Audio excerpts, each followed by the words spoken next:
when I started the last hour off and I talked about this idea of this eclipse happening, and there's something new, there's something illuminating happening, there's something absolutely out there, right? What is it though that gets us caught in these little hiccups and sometimes disastrous outcomes? And here's what Nancy Landrum is taking on today, because it is one of the most important things we can learn today in the world. It is about skilled discussions. And even if you're thinking, well, I don't really talk to anybody, you do, because I just had a couple of experiences this weekend. And what it's about is being able to learn a skill and learn how to move and navigate through a number of scenarios or situations. Because what happens when you're on one or the other side, receiving or providing communication? What happens when you're in discussions? What happens when you don't talk the same language sometimes to other people? Where do you go with that? Well, if you're in relationship, it starts to break down.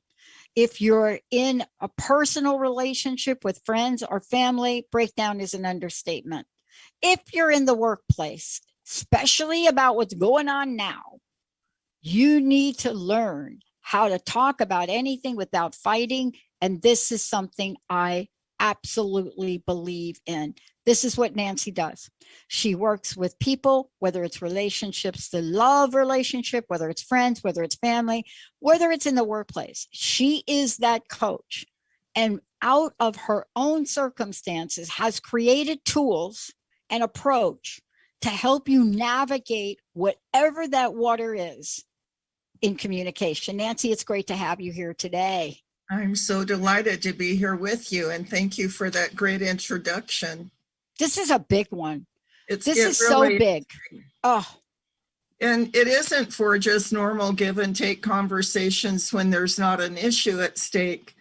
But when there's a conversation where you have an agenda, or where one of you gets triggered, your anger gets triggered or frustration, then it's time to bring in some skills that give you what I call a skilled discussion. Now, the opposite of a skilled discussion is unskilled, and that's where two people are talking, but no one's really listening. Or each person is trying to convince the other that they are right. They might both feel increasingly frustrated because their point of view isn't being heard or understood. The discussion then escalates into a fight, ending in hurt feelings, discouragement about ever being able to communicate well, and maybe some days trying to recover balance in the relationship. That's very painful. In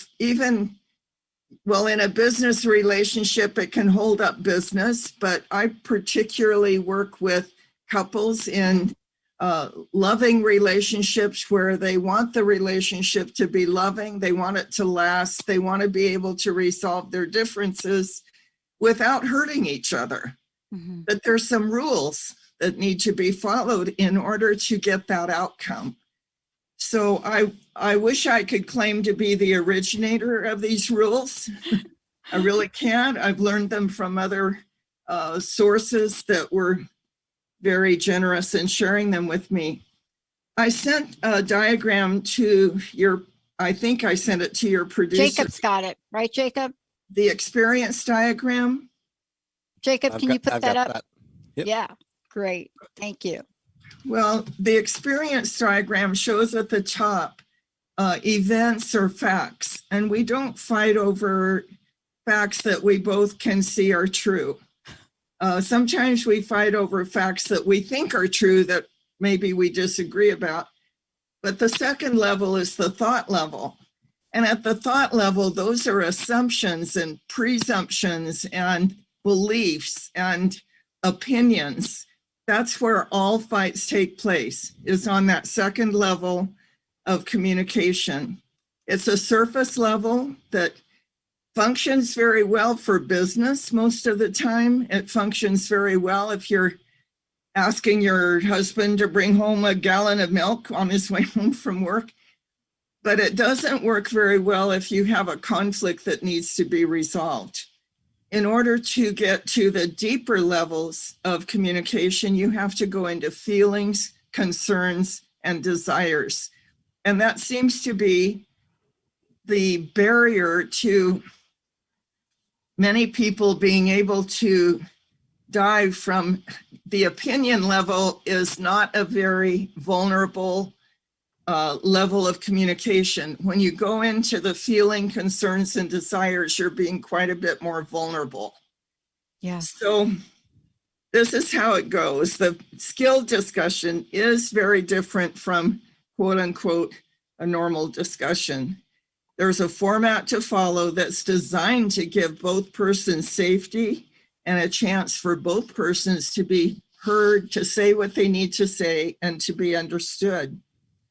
Obeying the rules of a skill discussion is a lot like putting on a seatbelt and shoulder harness to keep you safe in the car. The rules make it much easier to avoid the hurtful collisions experienced in many conversations. Every well-known successful communication skills program has some version of what I call a skill discussion. For number one, there's only one speaker and one listener at a time. And in my version, you use a talking stick to keep clear who's the speaker and who's the listener. So when you change roles, you pass the talking stick back and forth. So when you're the listener, your only job is to listen for the purpose of understanding the speaker's point of view. And this is very challenging for most of us because we want to interrupt, we want to break in, we want to make sure that our side of the argument is heard. But when you do not have the talking stick and you're the listener, your job is to try to put yourself in the speaker's shoes and understand the issue from the speaker's point of view. And then periodically, the speaker and listener trade roles. They continue to exchange roles until both feel heard and understood. And many times, just feeling heard and understood resolves the issue. Yeah. That's what our primary need is. Just hear me and understand where I'm coming from. And the goal is not necessarily to agree, but to understand each other and have empathy for the other's point of view. So I'm going to jump around a little bit on my outline, Dr. Pat. Yeah, I'd love for you to do that because there is, there's a thread of what you're saying. And one of the things that I know you're going to get to, and that is blocks to successful skill discussion, right? Yes, absolutely. So can you just comment on just one thing that I think gets overlooked a lot? You and I are having this conversation today. And this, I've already told you how powerful this is and how important it is to learn. If I'm sitting here and I'm listening to you and you're speaking and I go, ugh, or I roll my eyes. See, we think communication is I'm nodding my head at you and I'm in full agreement. That isn't the case. But body language and expressions, and people have, look, many folks don't even know they're doing them. They've been doing it so long. Right. Where even if you have a different communication style, emotionally, those are I'm not listening to you signs. Correct or not? Absolutely correct. In fact, on other programs, we've talked about the value of treating each other with respect. And when you smirk at someone's comment or you roll your eyes or you sigh, what you're doing is creating a very nonverbal, disrespectful response to what they're saying. And it shuts down the communication. You're not doing your job as a listener unless you're willing to genuinely try to understand where they're coming from, what their point of view is. So thank you for bringing that up. Yeah.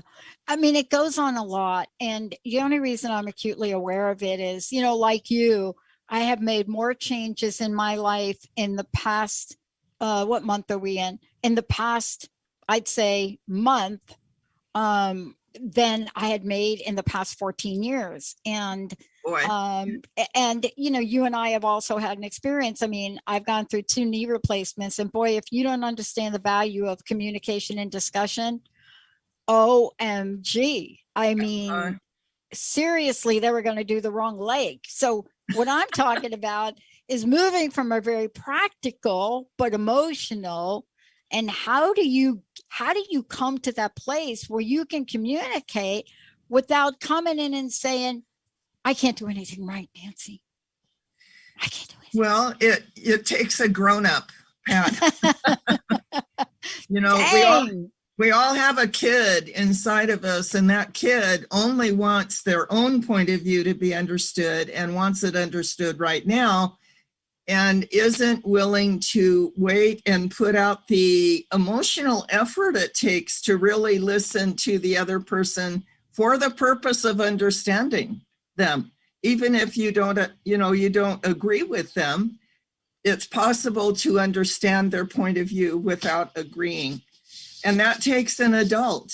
In fact, one of my statements to my couples is you have to go back to kindergarten and be willing to take turns. One of those skills we learned in kindergarten was that you have to take turns with the toys or standing in line or whatever. Oh my gosh, don't bring me back there. By the way, I'm in a room, you can't see it now, but if you look over to the left, I have 3 talking sticks. And I realized in moving, I've got these 3 beautiful talking sticks and I'm not using them. Oh boy. Okay. We have a wonderful opportunity. Wait till I get back in the office next week and we Take start one to with be you. able to meet in person. I want to take a short break. When we come back, Okay. I want to talk with you about, we've established the importance and you've established some guidelines, but I cannot emphasize enough that when you have guidelines, there's also discipline. I'm hoping you're going to talk about this today and some exercises to help us. But more than that, you work with people, you help them, you have real examples. We'll get into that much more when we come back. Benny, Jacob, let's take a short break. We'll be right back. Okay. All clear.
Ready to come back?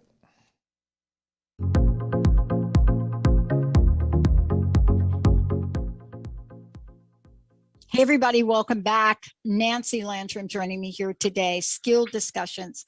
I want to just say, for those of you just tuning in, there are two things I want to say. One, you can go to Nancy's website, nancylandrum.com. And this is really the body of work that Nancy does to really help people fine-tune skills in this area. And it doesn't matter what the situation is.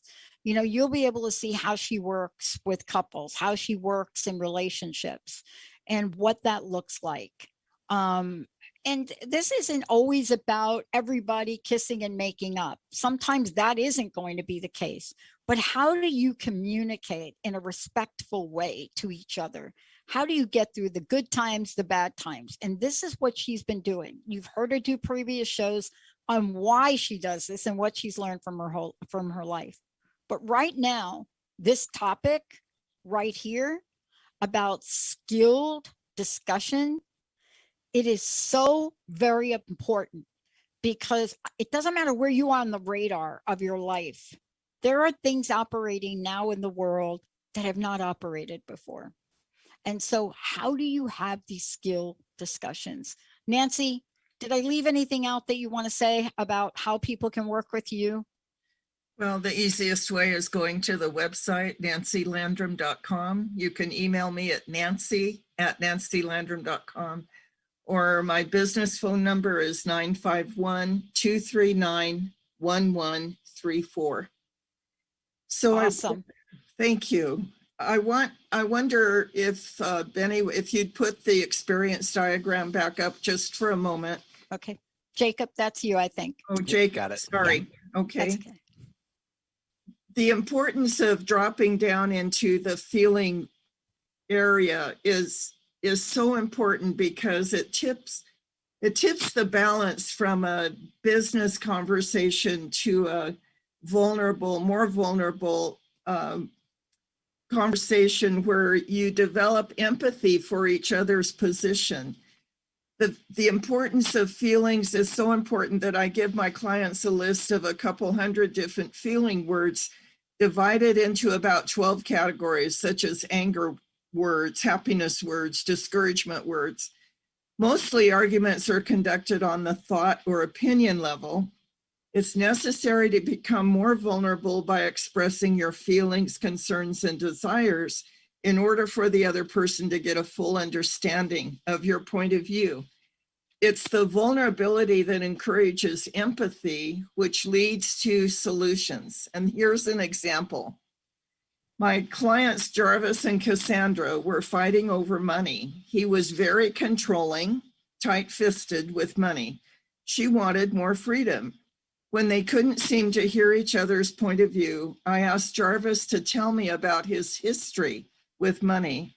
As he told about the childhood trauma of his family declaring bankruptcy and then his own bankruptcy after accumulating excessive debt in college, he chose feelings off the feeling list like he felt humiliated, scared, terrified, ashamed, embarrassed.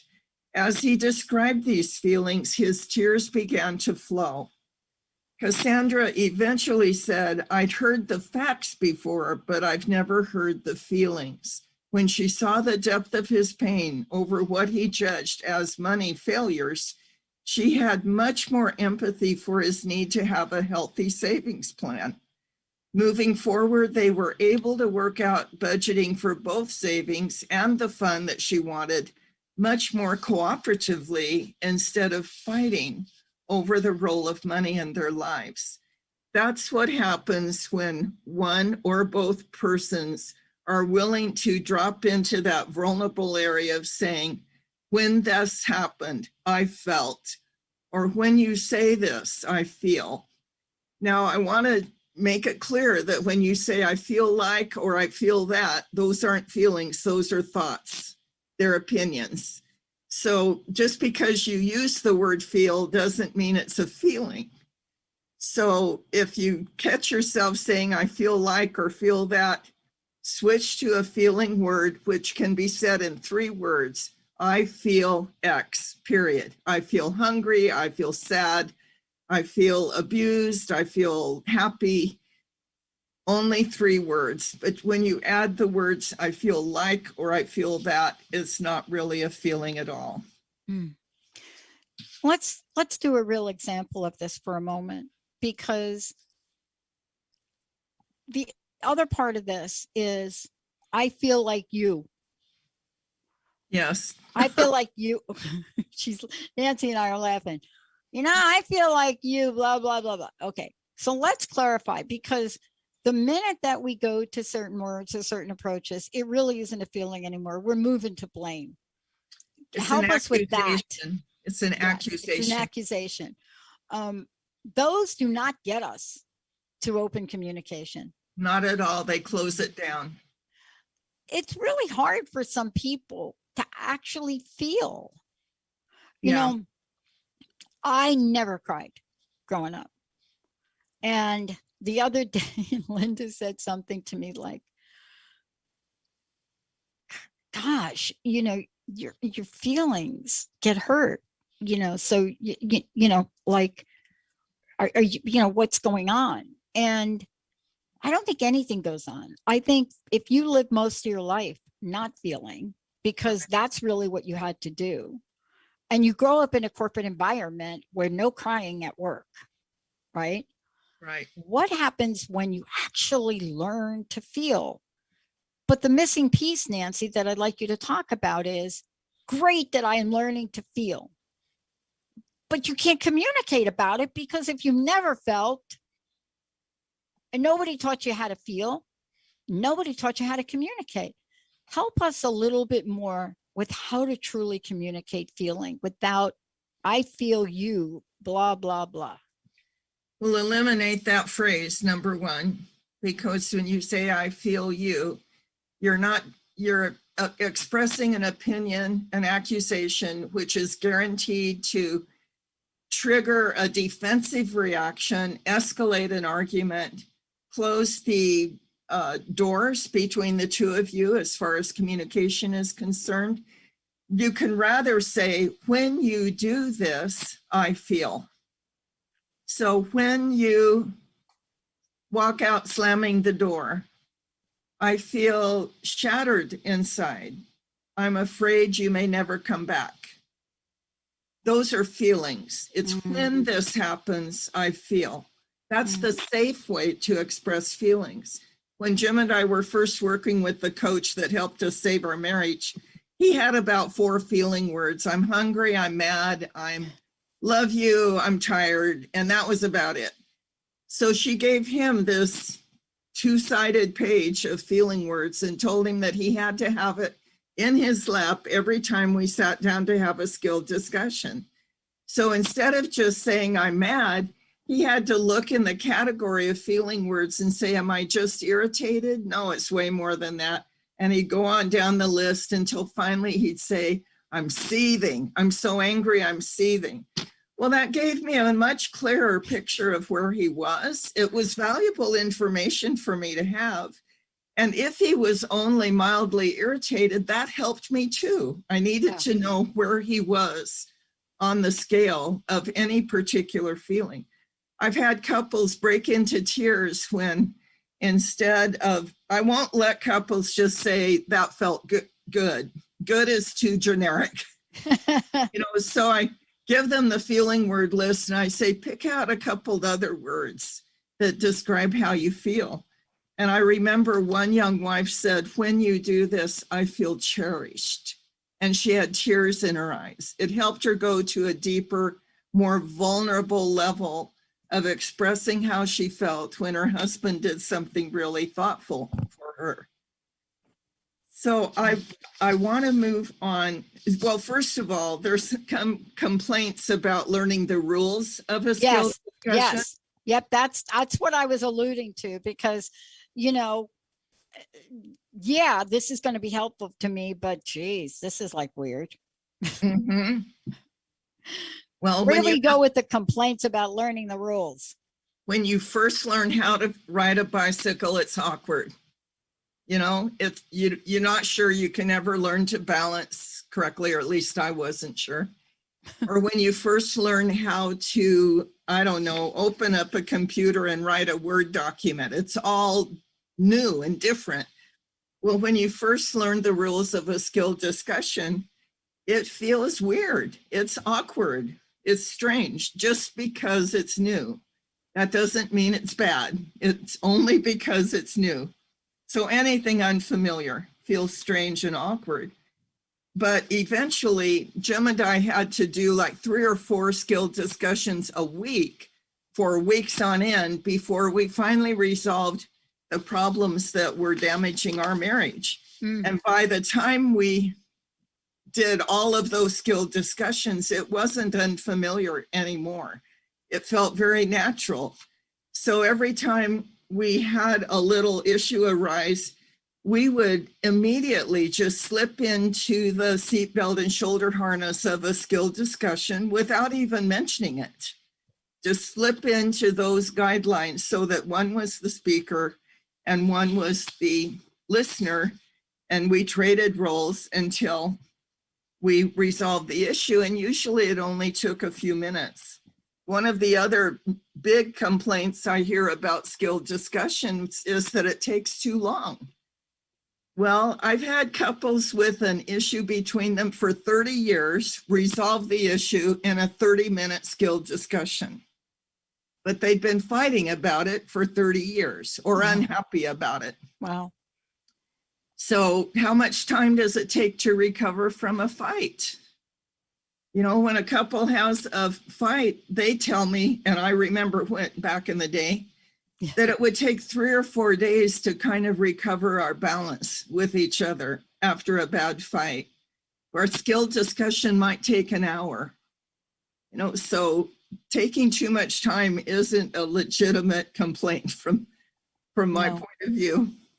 No, because we're talking about learning something. I mean, sometimes we think we just woke up and we got this way.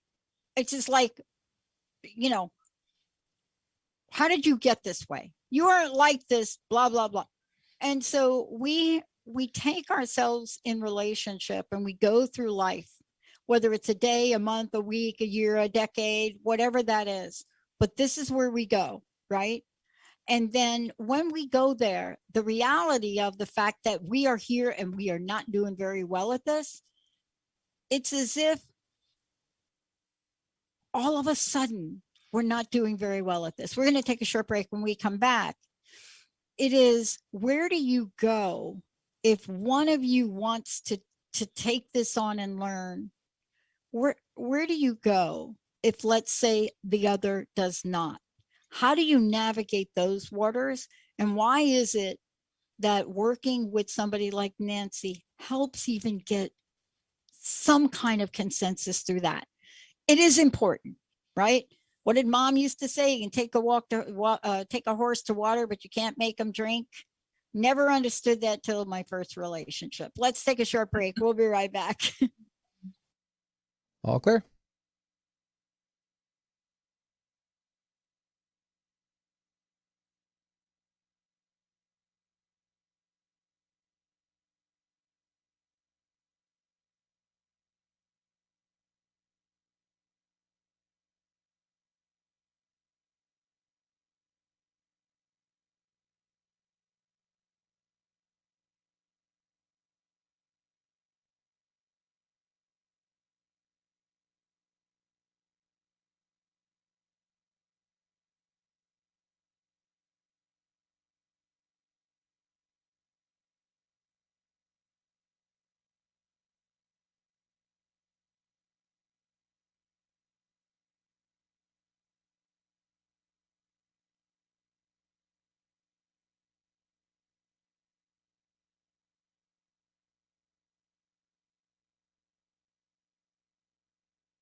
Ready to come back?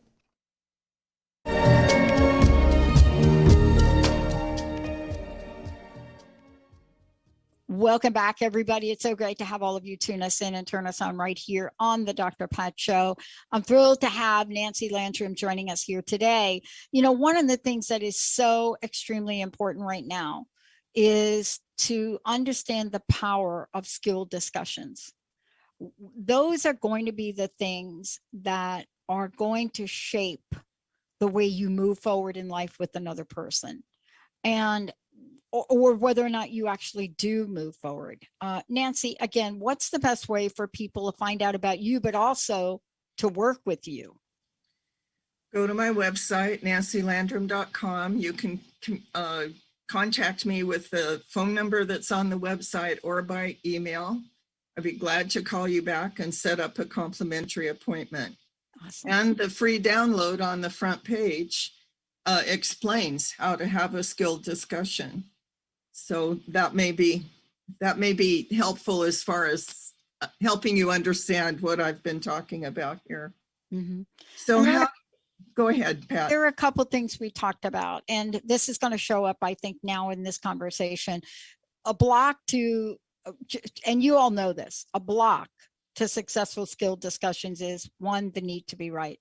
If you're entering any kind of engagement and you are so hooked on the need to be right, think about this. How much are you really going to hear? How open are you really going to be? Right. And then the second is equally important. You know, where is your willingness marker to put yourself in your partner's shoes, to understand what it's like to see the issue from their point of view?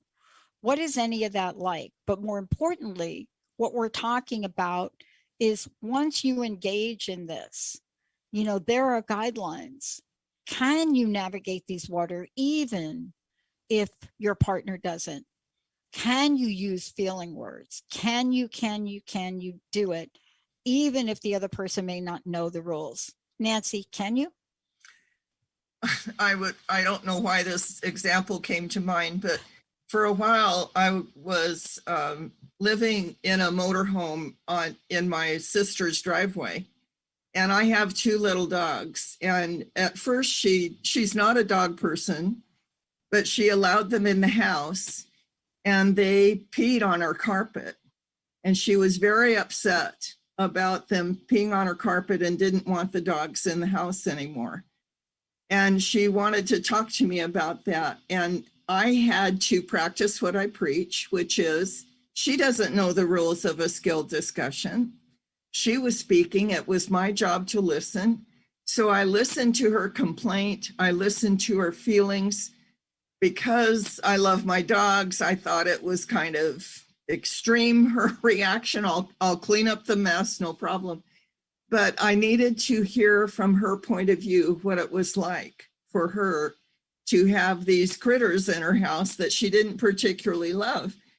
And so I would listen and summarize what she had to say and repeat it back to her until finally she ran out of things to say. And while this was going on in my head, I was thinking, why is this such a big deal? You know, the child part of me, why is this such a big deal? But then I eventually got to the place where this is her home. She has the right to make the rules for her home. And she wanted the rule that the dogs would not be in the house. And so as she finished telling me all of her thinking and reasoning and so forth, and I was repeating back to her in a skilled way. I was doing the skilled part of a skilled discussion. When it was finally my turn to speak, I said, Mary, I understand what you're saying. I understand that this is your home. We are guests in your home. You have every right to make the rules for your home. So the dogs will no longer be invited into your home. Now, she didn't know that I was playing the role of a skilled listener, but she felt heard and understood.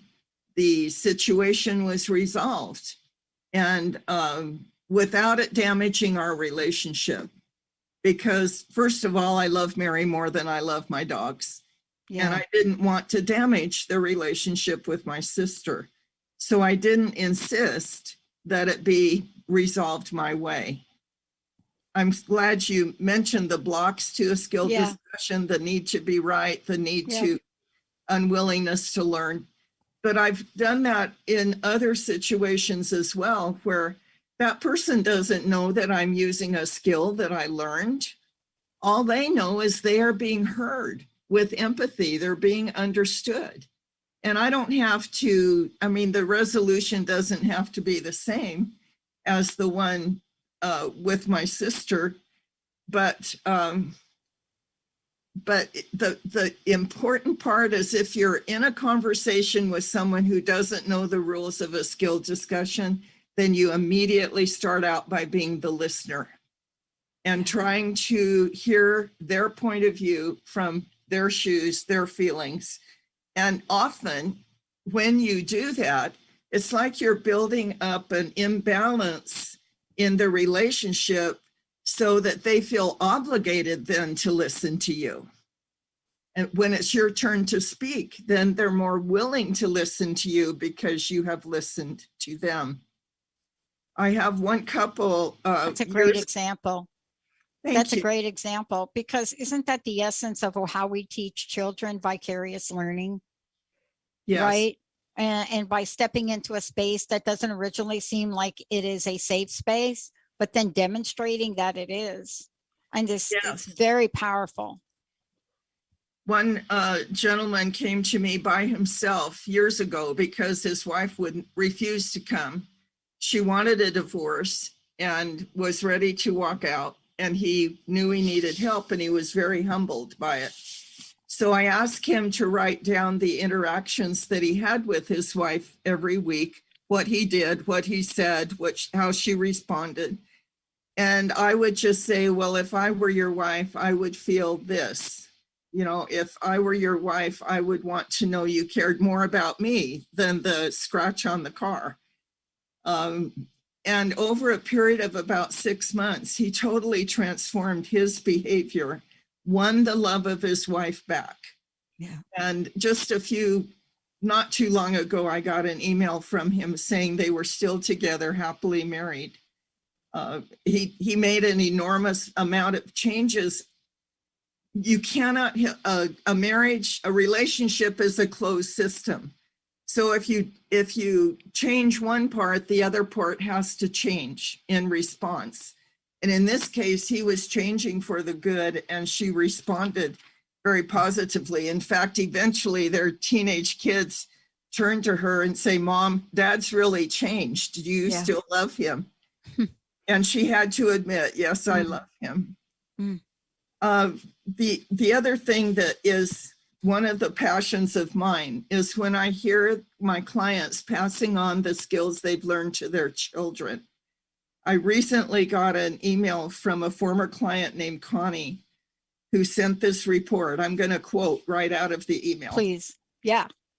"We'd been pretty level-headed with our son, Graydon, talking things out, spending time with him, enlisting him to help with stuff alongside us, and doing the things he'd wanted to do, knowing he's had a hard year too, like we have. But he was starting to get mouthy, talking back to me and Mike. Finally, Mike had enough, and he started yelling out of pure frustration. They were in the garage, and I could hear things escalating from the kitchen. I walked out to see them both in a full-on argument where feelings were starting to get hurt and tears were starting too. Not exactly how we've ever done parenting. Graydon walked away. I talked to Mike for a bit about it and listened to him, and then reminded him that maybe we need to start using some of the skills we'd learned with each other with Graydon now. He agreed, but wasn't in the frame of mind to do it at that time. So I told him I would help. Before Graydon went back outside, I pulled him into the office and told him I needed him to learn how to talk with us the way Dad and I have learned to talk to each other. And they changed the way they talk to each other enough that the kids had noticed it. I gave him the list of feeling words using the talking stick asked for permission to talk about how I felt about his back talk and arguing, and asked him to repeat what I said. And I would do the same to him. I kid you not, it's been almost a night and day shift in that kid just after one sit down together. I know he heard me because he had to repeat it. And I know he felt heard because I did the same for him. He left feeling so much better, apologized to Mike on his way through the garage, and they both have been so much better ever since. Nancy, your tools work. They help us all feel heard, feel loved, and understood. Isn't that exciting? I get goosebumps. It's exciting because what we really need to, I think, bring into this conversation now is what the tools can do to a relationship. And this is the part, right? So what is the end game benefit for people? Well, if you really care for that person, and the end game is you become closer, right? Yes. You become closer. You get to learn each other in a whole new way. Yes. And then the possibilities are endless. And I want to talk about this a little bit too, because a lot of times we don't talk about, except for your beautiful examples, we don't talk enough about the end game, what's really possible, that level of closeness, that connection, the thing that reminds you how important that person is to you. Right. Jim and I, we had a dream of what we thought our marriage was going to be, loving forever, cooperative, working together. And it was shattered when we had a conflict we couldn't resolve. And then years of fighting about it. That motivated us to learn these skills because we wanted the dream to be a reality all full time for the rest of our lives. So we really worked hard to change the way we communicated with each other until we had a loving marriage that we wanted to last as long as possible until one of us passed. And that's what I tell couples today. You know, we get married because we're in love. And then the reality of life sets in and you find out he drops his socks on the floor or she doesn't cook very well or, you know, whatever the issues are. And then how do you navigate through those issues so that you can stay in love for the rest of your lives? And not only stay in love for yourselves, because that's what you want for yourself, but stay in love so that if you choose to have children, you're rearing children in a loving atmosphere where respect and good communication skills are being modeled for them. So they pick them up like osmosis. You know, they mimic what you modeled for them. They're going to mimic what you model for them one way or another. And many of us were not fortunate enough to grow up in families where respectful, functional, effective communication tools were used.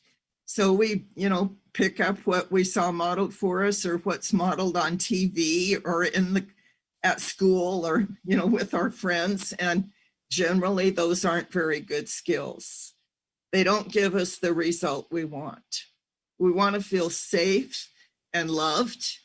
And we want to be able to tell our partner everything, anything in a respectful way. We want to be able to bring up conflicts and know that it's not going to escalate into a hurtful fight. We want to be able to resolve conflicts in a way that meets our needs, but also meets the needs of our partner, like Jarvis and Cassandra did. But unless you have a good handle on these skills, you won't be able to do that. I have one very good friend who ran a marriage conference every year for many years. And she likes to say that marriage is like football. It needs a rule book. And imagine trying to play football without a rule book, without a playbook. Somebody just hands you the ball and says, win the game. Yes. How do you do that? You need a rule book. And marriage is the same. We need a rule book. Yeah, I love this because quite often we don't understand that we really are in a dynamic that is very similar to sports, or very Yeah. similar to other things that have guidelines and rules. Mhm. And the difference is those particular examples, it's very clear. Nancy, in relationships, we have the unspoken rules that, if they don't get talked about, become the underpinnings Yes. for things that happen, fights, conflict, right? Resentments that build up. So what we're really talking about here as well is coming up with a way for people to not just heal those wounds, but to prevent them. Yes, absolutely. What I like watching baseball. I'm a Dodger fan. There and, you go. and quite often when they're unsure of the rules, they, go to a higher authority. They put their headsets on and they call back east somewhere and re-look at the play to see whether he was out or safe, or, what rule needs to be enforced in order to move forward in the game. And I find that couples really resist the idea of rules in a marriage. And yet we submit ourselves to all kinds of rules in other arenas. When I get in the car and drive, I'm submitting myself to the driving laws of California, and I'll get in trouble if I don't use them, don't follow them. Yeah. So it's kind of, what I say to couples, well, is what you're doing right now working? No, it doesn't work. That's why we're here. Then you have to learn the rules that will make the relationship work. Yeah, there's no question. I play a sport too. And to be honest, I've seen people lose or be eliminated from a competition because they didn't follow the simple rule of not wearing you don't wear a white shirt in the sport that I play, table tennis. It's a white ball. You don't wear a white shirt. And, when you play a sport like that, the nuances of the rules are really quite, how should I say? They put you on the line. Everything from, you've got to throw the ball up there are rules like that everybody knows to follow. And here's what we're talking about. When you do know the rules and then one of you doesn't follow them, if you don't have an effective way to communicate that, that's when things really start to come down. That's when things really start to crash. We have a few minutes left. And actually, I want to ask you about that, because I know in competition, boy, I played a guy that he swore I didn't throw the ball up. So every time I served or made a good serve, he would call me out on it. And without a referee, I was doomed. So look, guide us through this last piece. I know we only have a few minutes left, but that's an important piece. Okay. So you're asking, what do you do when your partner isn't following the rules? Yeah, right? and you say, hey, dude, you're not following the rules. Well, there's a skill I teach called a coaching skill, where a couple agrees to being corrected by their partner if they step over the line to disrespect, or if they're not following the rules. And so Jim and I, as I've said on other programs, my favorite disrespectful way of communicating was sarcastic put downs. Well, when we decided that we would treat each other with respect 24/7, and this was a few weeks before we finally resolved the big issue for us, we also I agreed that Jim could ask me for a redo, respectfully ask me for a redo, if I stepped over the line and began to say something sarcastically. And if he did his finger pointing, you did this, you did that, then I could respectfully say, Jim, please say what you need to say without the finger pointing you. And because we had this agreement ahead of time to submit to each other's coaching, we were ruthless with each other as far as holding each other to this line of respect. It was respect that enabled us to regain our love. I call respect the fertilizer of love. It's the medium in which love grows. Without respect, love diminishes, it goes down. So that coaching skill is very important. If you and your partner have not agreed to that, then something you can do is when your partner is disrespectful or not following the rules, you can ask to have a skilled discussion, or just simply say, when you do this, I feel disrespected. When you go to the feeling level, rather than fighting back with counter accusations, then you have a much better chance of getting a positive response. I love it. Nancy, thank you so much for today. Again, let folks know how they can work with you. And I'd love to know your personal message, what you want to leave everybody with today. NancyLandrum.com. It's not Landrum, which often I'm mistaken for a Swedish name, Landrum. It's Landrum, LANDRUM.com. My personal message is it is possible to have the loving, lasting relationships that you desire, but you'll have to agree to or submit to learning the kind of skills, relationship communication skills that will enable you to have the loving, lasting relationship that you desire. Many couples, when I ask them, is there anyone in your life that has a marriage that you admire and would like to emulate? Some of them say no. Many of them don't know of anyone that has a marriage they would like to emulate, but they still have the dream of a loving, lasting marriage. That's what they want. So I'm telling you, it's possible. I can teach you how. All right. Thank you, Nancy. Thank you so very much for everything you do. I want to thank you all for tuning us in and turning us on. And what we're really noticing, especially about what Nancy talked about today, it's never been more important. Understanding the tools and the skills that we can learn, and to really agree to them to ourselves and to another, is the difference between a resentment and gratitude and kindness, loving relationships and one that's not. And this is something that you can learn and practice, and you don't have to do it alone.